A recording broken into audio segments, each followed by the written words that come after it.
नमस्कार. स्वागत आहे सर्वांचं आपल्या एक्झाम मंत्राच्या प्लॅटफॉर्मवर. आणि बघा, राज्यसेवा पूर्व परीक्षा 2026 या पेपरच्या अनुषंगानं जर थोडंसं एक पेपरकडं ओव्हरऑल जर आपण त्या ठिकाणी बघितलं तर पेपर हा वेगळ्या कॅटेगरीमधल्या विद्यार्थ्यांना वेगवेगळा वाटतो. साधारणतः आपण जर UPSC ज्यांनी केलेली आहे त्या विद्यार्थ्यांकडे बघितलं, ज्यांनी ऑलरेडी MPSC केलेली नाही तसे काही विद्यार्थी मला भेटले, तर त्यांना फॅक्च्युअल गोष्टी खूप अवघड जातात. म्हणजे त्यांच्यासाठी हा पेपर मग डिफिकल्ट होऊन जातो. आता याच्यामध्ये अजून कंबाईन करणारा जो एक मोठा वर्ग आहे, कंबाईनच्या पेपरमध्ये शक्यतो आपण काय करतो, फॅक्च्युअल प्रश्न जास्त बघतो. तर कंबाईन कोर करणारे आत्तापर्यंत कसं होतं की खूप विद्यार्थी राज्यसेवेमध्ये चांगले मार्क घेत होते. मात्र इथं कसं झालं की थोडंसं सायन्सचे काही क्वेश्चन आणि त्यात पर्टिक्युलरली इतिहासाचे एन्शंट मिडावल एकतर कंबाईनचे विद्यार्थी करत नाहीत. एन्शंट मिडावल आणि महाराष्ट्राचा इतिहास पण काही काही गोष्टी थोड्याशा वेगळ्या पद्धतीनं वेगळ्या एरियाजमधून विचारल्या. त्यामुळे तिथं हिस्ट्री हा बऱ्यापैकी अवघड गेला आहे कंबाईनची तयारी करणाऱ्या विद्यार्थ्यांना पण. त्यानंतर सायन्समध्ये जर बघितलं तर युजली ज्या लाईनवर ज्या एरियावर प्रश्न विचारतात तिथं आपल्याला फार जास्त प्रश्न बघायला मिळालेले नाही. जसं प्लांट क्लासिफिकेशन, ॲनिमल क्लासिफिकेशन आपण नेहमी म्हणतो, तिथं आपल्याला कमी प्रश्न. फिजिक्सचं वेटेज वाढलेलं बघायला मिळालं आणि फिजिक्समध्ये कन्सेप्च्युअल अंडरस्टँडिंगवर बेसिक ज्याचा अभ्यास चांगला आहे त्यांनाच ते प्रश्न सुटत होते. तिथंही थोडंसं कंबाईनच्या विद्यार्थ्यांना डिफिकल्ट गेलेलं आहे.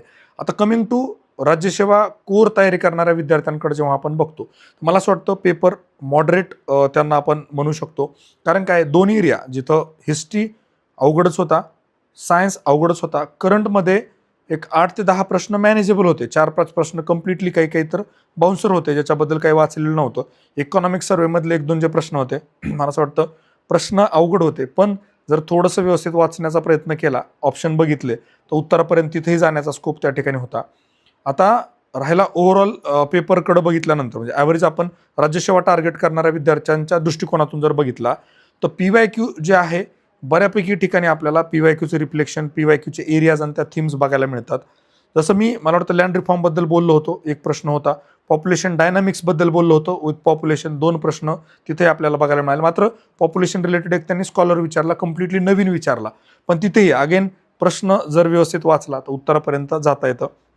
बाकी हिस्ट्रीमध्ये बऱ्यापैकी शिफ्ट आपल्याला मेजर बघायला मिळतो की जे एरियाज युजली विचारत नव्हते तिथेही आपल्याला प्रश्न विचारलेले त्या ठिकाणी बघायला मिळाले.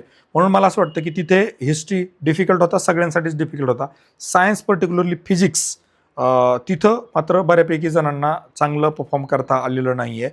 ओव्हरऑल इकॉनॉमी हा जरी प्रश्न नवीन प्रकारचे होते, नवीन एरियाजवर होते, मात्र स्कोप होता की इलिमिनेशन म्हणा किंवा अप्रोच म्हणा, लॉजिक म्हणा, उत्तरापर्यंत जाता येत होतं.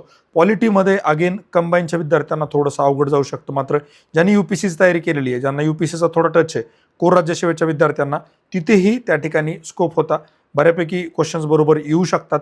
आणि जो आत्ता ग्रुप बी मेन्स 2025 GSचा पेपर झाला, त्यातल्या काही काही गोष्टी ज्या आहेत या पेपरमध्ये आपल्याला रिफ्लेक्ट होताना बघायला मिळाल्या. म्हणजे ओव्हरऑल जर पॉलिटी बघितलं तर बऱ्यापैकी त्या लाईनवरचे क्वेश्चन्स आपल्याला बघायला मिळाले. जिथं तिथं ट्रॅप करायचा प्रयत्न केला पॉलिटीमध्ये, छोट्या छोट्या शब्दांमध्ये म्हणा किंवा छोट्या छोट्या गोष्टींमध्ये, इथे आपल्याला तो ट्रॅप्स त्या ठिकाणी बघायला मिळालेले आहेत.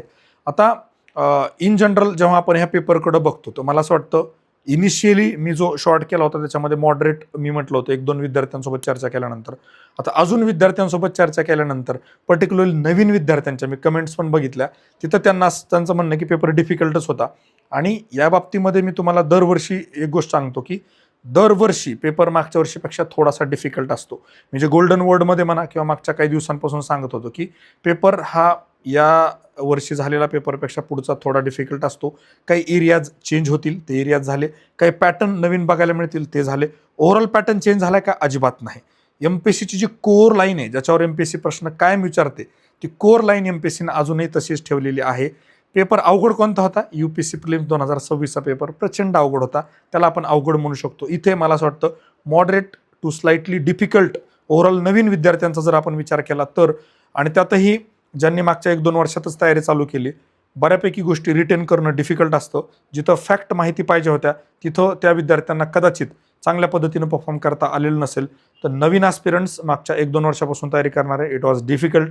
बट ज्यांनी मागच्या 4-5 वर्ष चांगला अभ्यास केलेला आहे, राज्यसेवा ऑब्जेक्टिव्हच्या मेन्स दिलेल्या आहेत त्यांसाठी मला असं वाटतं पेपर मॉडरेट होता. इझी कोणासाठीच नव्हता.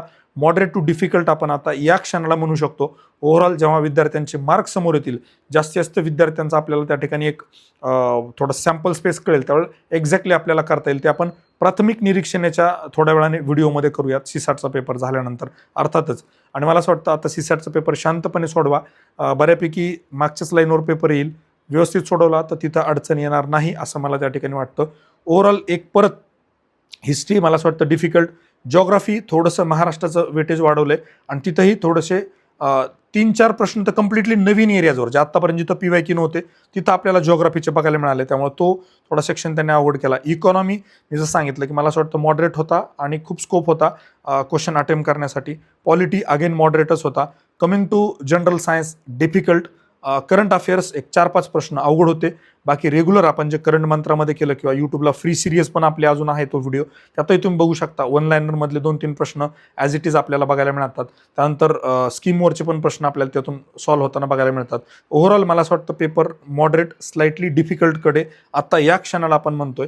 जसजसे अजून प्रतिक्रिया येतील त्यानंतर आपण फायनल प्राथमिक निरीक्षणानंतरचं ॲनालिसिस करूया. आणि आज शक्य झालं तर या पेपरवर डिटेलमध्ये डिस्कशन आपण आज रात्री करूया. ज्या विद्यार्थ्यांनी अजून आपल्या चॅनलला सबस्क्राईब केलं नाही त्यांनी सबस्क्राईब करा, नोटिफिकेशन ऑन करा, म्हणजे जेव्हा तुम्हाला व्हिडिओ येईल त्यावेळेस कळेल. आणि निश्चितपणे तुम्हाला कसं वाटतं, तुम्हाला पेपर कसा वाटला हे कमेंट करून कळा, कारण तुमच्या प्रतिक्रिया ह्या अत्यंत महत्त्वाच्या आहेत.